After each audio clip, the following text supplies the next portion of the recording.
Hey guys, it's Cal from the Lighting Doctor here, and in this video I want to show you a simple 6-step process for how to go and properly install your very own low voltage landscape lighting system. And to be honest, installing the landscape lights is the easy part, as you're about to see, so I hope you guys enjoy that. The toughest part with it, doing a really good landscape lighting project, is figuring out what lights to use, where to use them, how to go and source those lights so that you're getting good quality materials, and that's where our consultation service comes in handy.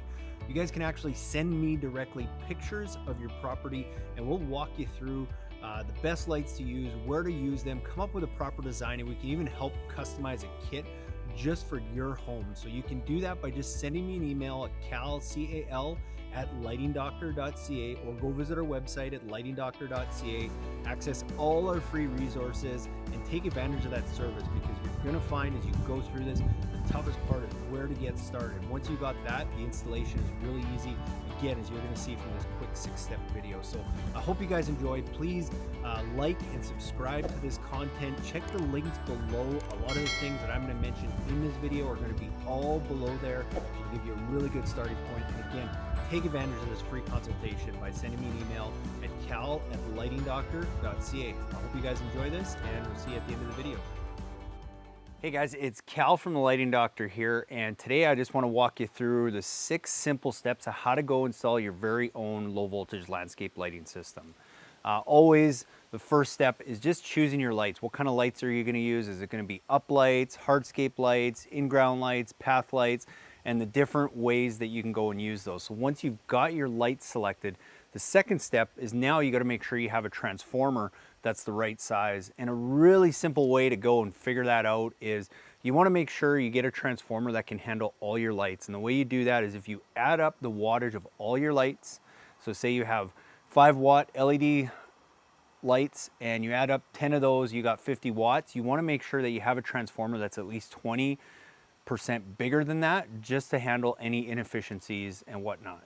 Once you've got your transformer, we're going to show you how to go and start placing your lights, some easy tools, some easy tricks to do that, and then also just running your wire and some really simple ways that can save you all kinds of headaches down the road. So that's really the first 3 steps. After that, we get into wiring them, using proper wire-proof connections, how to tee off on the line, how to wire each fixture, and how to make sure that those connections last for a long, long time. Once you've got that set up, then you want to go and actually hook your lights up to your transformer and give it power. Test all your lights out, make sure everything's working before you go and bury everything, which is the last step, is going and burying your wire. The beauty with low voltage landscape lighting is there's no code that says it has to be 18 inches in the ground or anything. You always want to check with your local codes, but for the most part, you can run it just through the grass on top of the mulch, and we're going to show you guys some tips on how to do that. So really 6 easy steps to go and install your very own low voltage landscape lighting system, and we're going to get into that. So guys, the first step in installing your landscape lighting system is choosing your lights. And there's basically 5 types of lights that you're going to use. There's up and accent lighting, also called spot lighting, for trees, architectural features of your home. There's path and garden lighting, which is great for garden beds, flowers, walkway areas. The third light is in-ground lights and well lights that you can use in any of those areas that are maybe just require a little less maintenance, where you got to put a light right in the grass. There's wash lights, which are a very soft, subtle version of an uplight, great for small shrubs, statues, and things like that. And lastly is hardscape lights that you can use on decks, fences, retaining walls, and so many more areas like that. So basically the first step when installing the lights is I'll just go around and place all my lights where I think they are going to go, and then I'll just go roughly dig them in. I don't need to make anything permanent yet because I'm not going to wire anything. I just want to get them in place so that I can start running my wire. I know where everything's going to go, figure out how I'm going to wire everything back to my transformer, but I don't need to make it permanent yet. So I just use my tiny little spade shovel you can find at any home improvement store, usually in the garden aisle, and my trusty rubber mallet, and I'll just go and stake my lights in, screw them in, get them more or less where I want them. It doesn't mean we can't move them, we can't switch spots later. We just want to get them set up so that we can go around after and start wiring them.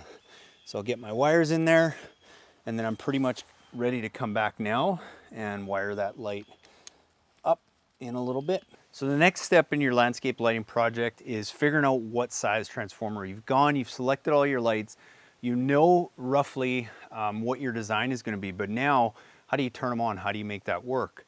Well, a real simple way with low voltage lighting is you basically just want to add up the wattage of all your lights. So if you've got a 5-watt uplight and you've got 10 of them, that's going to be 50 watts, right? So you want to make sure that you always select a transformer that it's at least 20% higher than that, because sometimes there's going to be inefficiencies and different things like that. I'll talk about the different sizes of transformers in a bit, but as a general rule of thumb, you always want to have a transformer that's at least 20% higher than the total amount of wattage of all your lights. In this case, on this project, we've got roughly 100 watts of lights. It's about 20 lights, and we're going to use a 150 watt transformer because our total wattage is 100 watts. We want to make sure it's a little bit bigger. So in this case, we're going to use our 150 watt transformer on this project. So along with placing the lights, once I've done that, I just want to go and run my wire. I'm not wiring anything yet. All I'm going to do is I'm going to start at my transformer and I'm going to lay my wire out to each light fixture, just so that I know roughly how much wire I'm going to be using and figure out exactly how I'm going to run it. So I'll just tie it off at some point and then start walking it out. And then the only thing you want to make sure you do is as you're doing that, at every single light, just go and leave a little extra wire so that when you get around to wiring, you've got plenty of room to work with, and then you can just go tie those lights in. And once you bury your wire, it's a really good idea just to leave a little extra wire anyway, because if you ever have to go do a repair down the road, or you want to move that light, you know, 5 feet this way, 5 feet this way, well, then you've got that nice extra loop of wire that you can go and do that with. So that's all I'm going to do in this phase, guys, is basically just go for my transformer. I'm going to walk my wire out to every single light, make sure I got lots of wire.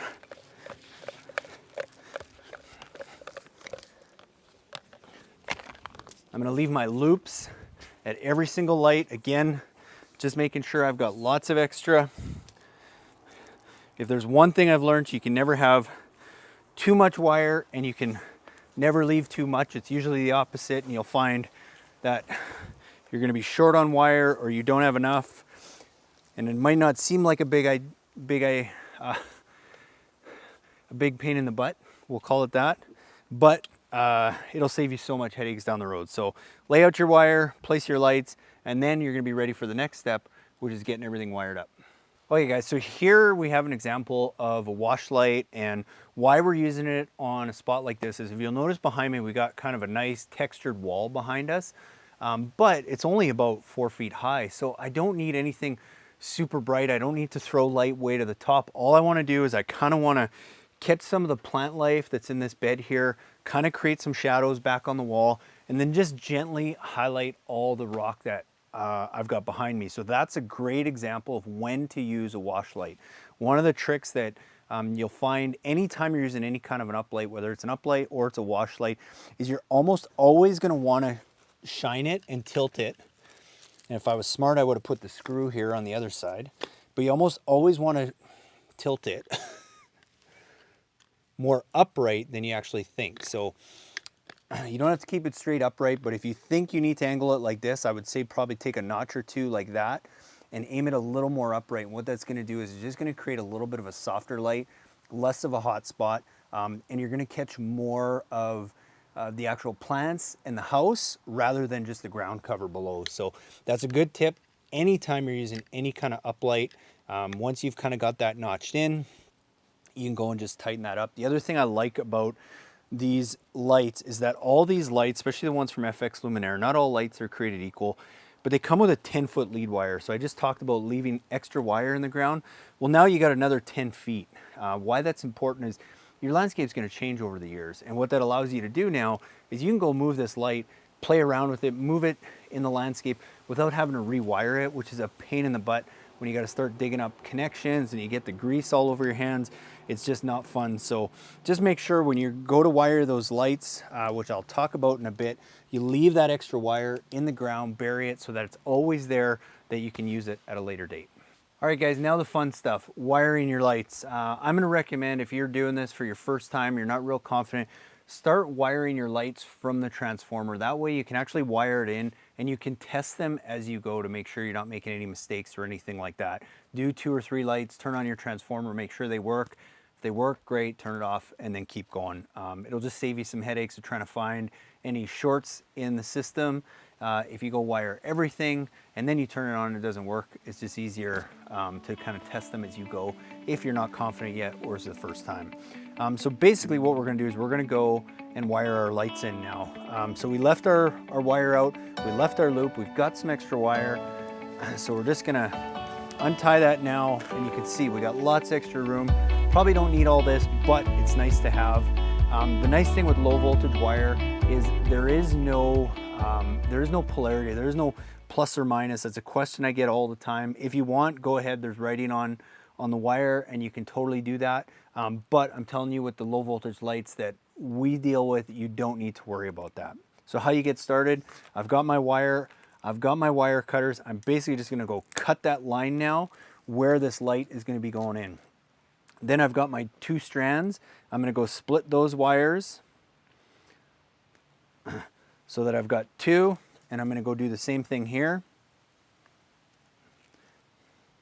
And then you only need to strip about, maybe an inch or so off of the end of those wires. I like to twist them tight together. It's gonna fit into the connectors better, so you'll see that in a second. I've got my wire that's coming from my transformer, so I gotta go strip those wires. And then I'm gonna twist those, and then the other set of wires I have is now I have the wires coming from my fixture. Now sometimes you might see some lights that have 2 colors of wires and stuff. It typically doesn't matter which ones you use. Again, there's no polarity that you have to worry about. So how you go connect these now is you want to make sure you're using a good waterproof connector. We like using the BVS2 water connectors for 2 reasons. 1, they're gel filled, they're super waterproof, and 2, they're really, really easy to use and really easy to install. So at every single light, I'm going to need 2 of these. So if you can see, there's 2 larger terminals or 2 larger ports on these, and then a smaller one. The larger ones are going to be for my 12-2 wire that I've got coming out from my transformer. So I'm going to have one of those wires going in, and then I've got my 12-2 wire that's going out to my next light. So I've got one of those wires going into the other terminal. And then that leaves me with 1 extra spot for my small 18 gauge wire that comes off my light. So I'm going to throw that in there. I'm going to push it all the way up into the gel, and then I'm just going to snap that tight till I hear the click, and now those wires are secure. So now I got 3 wires left. I got 1 more connector. I got 3 holes. It's pretty straightforward. We're going to put one of our 12-2 wires that's coming from the transformer. We're going to throw that into one. We're going to take our wire that is going out to our next light. We're going to throw that in the other terminal. And then lastly, we've got 1 more wire coming from the fixture that we're going to throw in the tiny hole. And then we're going to push them all nice and tight, snap that, and we're done. As an added measure, even though these connectors are nice and they'll snap those wires tight together, if you want to add an extra layer of protection to make sure that those wires are not going to come apart, I like to just zip tie my extra wire that's coming off my fixture. I don't want to cut it, I want to leave it, because if I ever want to move this light, I don't want to have to rewire this. So now I got 10 feet in any direction that I can go and move this. And then I'm just going to zip tie those wires together so that I can make sure that they're not going to get pulled apart now. I'm going to go do that, get it nice and tight. It's all waterproof. I'm going to go bury that now at the base of every light, which is something I'd recommend, because now if you ever have a trouble with this light, you know where to find those connections, as opposed to if you have those connections buried 10 feet away, well, you got to dig up 10 feet of wire to go find it. So bury them at the base. finish burying your light and all your wire, and then now you can move on to the next one. Okay guys, so we're still wiring our lights here. We've wired all our lights from the transformer, we've tested them, and they all work great. Now, I'm at my last fixture, and I don't have a wire that's going to another fixture. This is the end of the line. So how do I wire that last light? Well, a lot of times what people do is they'll take all the wires and they'll try and jam them all into one connection. But what that does then, all of a sudden it shorts out the system. And this happens all the time. All your lights are wired, everything's working, and then for some reason I wired that last one and now nothing works. That's typically the reason. So I'm going to show you guys how to wire that last light on the line. So just like the previous video, we still need our two connectors at each fixture because we're still going to have our 2 sets of wire coming off our 12-2. So same thing as before, we're going to split those and we're going to strip the ends of that. And then we've got our 2 wires that are coming from our fixture, right? So now what we're going to do, and this is where the math gets tricky, but now we got our connector, we got 3 holes, and we got another 3, so we got 6 holes, but we only have 4 wires. So the way we go and wire that is now the wire goes into that one terminal, and this other one stays free, and then you wire your light into that connector as well. So in this last light on the line, you're only going to have 2 wires in the connector as opposed to 3 because we don't have another wire going to the next fixture. And then I've still got 2 wires left. I'm going to take my connector, I'm going to put the big wire in the big hole, the small wire in the small hole, and snap that tight, and voila, we're done. That's how you go and end the line. You want to make sure you still have 2 connections at every single fixture, even that last one. The only thing is on the last one, you're going to have an extra hole. Sometimes what you can do is say you know that you're probably going to put another light down the road. Well, you can always run another wire out to the field and then just end it with 2 of these. But make sure when you do that, same thing. Say this was, we didn't know if we were going to put a light down here or add a light later. So we're just going to run our wire, our 12-2 wire down the line, and then we're just going to cap it off with this so we make sure no water or anything gets in it. But then when we're ready to go add a light later, now we can just open these up and then we can come and we can plug our fixture into this and add that extra light. So hopefully that makes sense. But again, last light on the line, you still need 2 connectors. There's just going to be an extra hole in each connector. Okay guys, we're at a point now here where we're running all our lights. We've got most of our lights along the house, but I got a section of only 4 lights over there. Well, I don't want to have to run wire all the way back around to those lights. So a question I always get asked is, well, can I tee into the line somewhere? Yes, absolutely you can, and that's what we're going to do here. And I'm going to show you how to do this. You can use this same principle if you're coming off of a transformer and you want to run a line that way and a line this way. You can tee at the bottom of the transformer too, but I'm going to show you how to go do that. So we've got our wire that's running across, and we've got our wire that we're going to send out to that new area. So same as before, we're going to split those wires, and then we're going to strip the ends of those, you know, again, roughly about 1 inch or so off the end of those. So that's our line that's going out to our 4 lights off in the distance. And then we've got our continuous line here that we're just going to cut into and we're going to make our T. So same thing, we're going to split. We're going to strip the ends off our line that's coming from our lights. And then we've got our line that's going to the rest of the lights.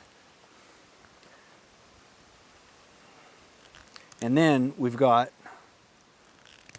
our other line that's going to our other 4 lights. So now I got 3 sets of 12-2 wire. But we can't use these connectors now because we only got 2 holes for the 12-2 and we got a small hole for our fixture. So this is not going to work, so we can't use that. So what we're going to use is we're going to use these. We're going to use these DBRY connectors. Again, waterproof, gel filled. These are pretty much bulletproof once you get them installed. But now what we're going to do is we're going to tee in. So we've got 1 wire coming from our fixtures, 1 wire that's going out to our fixtures, and then we got that third line now that's going out to our other set of fixtures. We're just going to twist all those together, and then we're going to throw our moret on there and twist those all together. And then we're going to take our tube that's full of gel, we're going to open that up. There's even slots for the moret that you can just slide it right on top. Push it all the way to the end so that everything fills up, so you're not going to get water in there. And then you just snap that tight. And those wires are not coming out of there. And then you still got your three other sets of wires, or 2 other sets of wires here. We're going to go and we're going to put all those together. And the reason, again, that you can't do this with our little BVS2 connectors is because the 3 holes in there are not big enough to hold 3 of the 12 gauge wires. So we need to use a bigger connector. So again, we're going to twist all those together with our moret. We're going to open up our gel filled tube. We're going to push that into our tube, and then we're just going to snap that tight.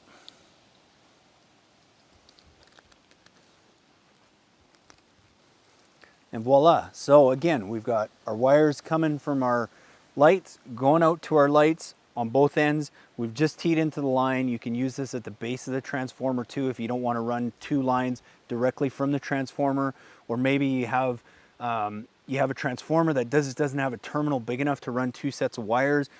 You can drop it down, tee it off to the front and the back, but you want to make sure you're using these connectors because they're going to be big enough to handle all the wires. Okay guys, so we've picked our lights. We know what size transformer we're going to use. We've placed all our lights. We've wired everything. Now we want to go and test it. And like I had mentioned in earlier videos, if you're new to the whole wiring process, it's a good idea to go maybe do this step first and then go and start wiring your lights so that you can turn your transformer on, and then you can test and make sure your lights are working as you go. But really simply, to go over it again, the transformer is basically what takes your power from your 120 volt in your house that you're going to plug this into and converts it to low voltage, which is what makes it so easy to go and put in this system. Again, if you're trying to select your transformer, you just want to make sure that it's about 20% larger than the total wattage of all your lights. So again, if we have 20 lights that are 5 watts each, that's 100 watts. So I want to make sure I have a transformer that's at least 120 watts or higher. You don't need to use a super big transformer. If you're using good quality LED lights, it doesn't matter if your transformer is 150 watts and you only have 60 watts of lights on it. That was more of a concern when you had halogen systems. You had to be very precise and very careful with how much power you were outputting to each light. The other thing you want to make sure of when you're selecting your transformer, the ones that we use are always good outdoor stainless steel ones. Try and stay away from anything that's plastic, just because sometimes they generate heat, and if they get too much heat, the plastic's going to wear out a lot sooner than a stainless steel one. The other thing you want to check for is you want to make sure that you have a 15 volt tap. Now, why would I have a 15 volt tap for 12 volt landscape lighting system? Well, again, if you're using a good landscape lighting system, most of those lights are designed to work anywhere from 10 to 15 volts. And why that's important is there's something called voltage drop. I'm not going to get into a bunch of that right now. Go search Lighting Doctor on YouTube, voltage drop, and I go through some videos and some charts on how to figure that out. But it's real simple. And a general rule of thumb, you can run up to 100 watts of lights on a 300-foot line of 12-2 low voltage wire without running into enough voltage drop to cause any issues. So why do you want to start at a 15 volt tap then? Because here now I start at 15 volts, which means if my lights will operate all the way down to 10 volts, then I can lose 5 volts along that whole line, which is why I can put so many lights on such a long run of wire. With halogen systems, you couldn't do that because you had to make sure every light operated between 11 and 12 volts, which means you had to use different terminals and all kinds of stuff like that. So a lot of you guys that have transformers that have multiple terminals, 14, 15, 12, 13 volts. That was designed more for halogen systems. You don't really have to worry about that. But starting with a 15 volt tap is very important. And again, super simple. I've got my 12-2 wire that I've split. All I got to do is I just got to go wire that into these terminals now. And again, there's no polarity. So it doesn't matter if there's writing on one and not on the other, and how you wire them in the field. As long as each terminal and every light has 2 wires going to it, then you're not going to have a problem. But basically all you need to do is back these screws off, and then you're just going to go and push your wires up into those terminals, one in the common tap, tighten that down, and then I'm going to put one in my 15 volt tap, tighten that down, and then you're basically good to go. Now you can go and test your lights. The transformer like this just has a simple on-off switch. Is a manual, but I'm going to tell you guys and show you guys how to go and control that with either a photocell or a smart timer. Okay guys, one of the last steps now is controlling your transformer. How do I go do that? Our transformer has a simple on-off switch, but you don't want to be coming out in the middle of the night flicking your transformer on and off. So 2 options. One, a simple option. I'm not a huge fan of photocells because they tend to fail, but it's basically going to read the sunlight, and it's going to turn your lights on and off with dusk and dawn. Super easy to just basically plug into your transformer. And then there's a little cutout here that you just leave this out, and then it's going to read the sun and dawn and dusk settings, and it's going to turn your lights on and off for you. So that's a real simple way of doing it. But the only downside to that is you can't put your transformer inside, and you got to be careful that it's not in too shaded of a spot. What we like to use is a smart plug. Now this is the one that we use. This one's from Wion. It works great. It lasts outside. It's got an extra outlet too, so that if you wanted to go plug your Christmas lights in, you can do that, and you can all run it on the same app. So that's why I like this. I know that it works, but you can use any smart timer, and basically 2 options. You can either plug it inside the transformer or you can plug it outside the transformer. If you don't have great Wi-Fi, you might want to plug it outside the transformer. But if you're going to plug it in the transformer, you basically just take this plug out, plug your timer in there, and then you take this plug and you plug it back into your timer. And then you're going to close that up in there, and then you're good to go. Download the app, go through the steps. You can still set dawn and dusk settings, so it just goes on with sunlight, but now it's going to use your geographic location as opposed to having a photocell that has to read the sun. But you can also have up to 5 other timer options with the smart timer. That's why I like it. You can turn your lights on and off from anywhere. It's a great option. If you don't have great Wi-Fi and you can't put it inside the box because maybe it's not reading it, well, it's pretty simple. You can just go plug it into the wall, into your outlet, and then your plug that's coming off your transformer, you just plug that into your timer, you plug that into the wall, leave this in the on position, and then everything's going to run through your timer. So again, if you have a smart system and you already have smart plugs, well, then you can just go plug your transformer into that, leave this in the on position, and then you can operate it on the same platform that you already have. And that's a simple way to go and make your transformer a smart transformer.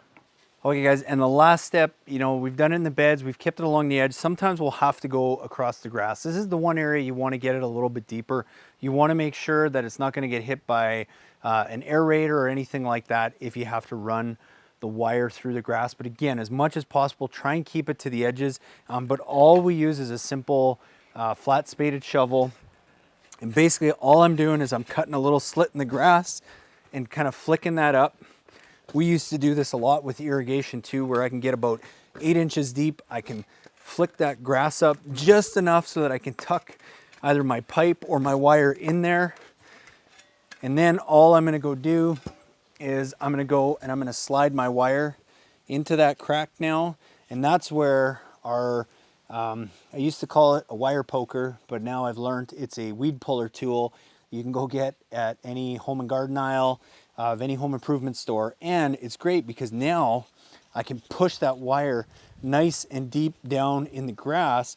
Whereas if I didn't have this, I got to try and flip this up, and depending on what kind of lawn you have, that can be a lot of work. But once you get that down there, pretty simple. Go pack that down, and then within a couple days, you're not even going to see that anymore. Your wire's buried, your lights are in, your system's complete.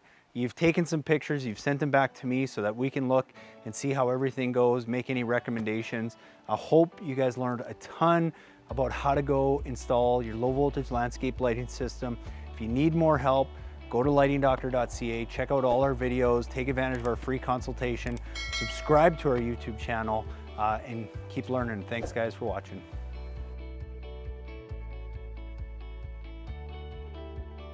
Hey guys, I really hope you enjoyed that video. It gave you some simple and easy steps to go install your own professional quality low voltage landscape lighting system. And as I mentioned earlier, be sure to go and check out all our other resources on our YouTube channel. You can click the links below, subscribe to the channel for more updates. Go visit us at lightingdoctor.ca where you'll find all that stuff as well. And please take advantage of this free consultation where you can send me pictures, email me pictures of your property, and we're actually going to walk you through what lights to use, where to use them, and come up with a design that fits your home, because every house is different and we want to help you with that. So again, go and check us out at lightingdoctor.ca, like, subscribe to this content, and we'll see you guys in the next video.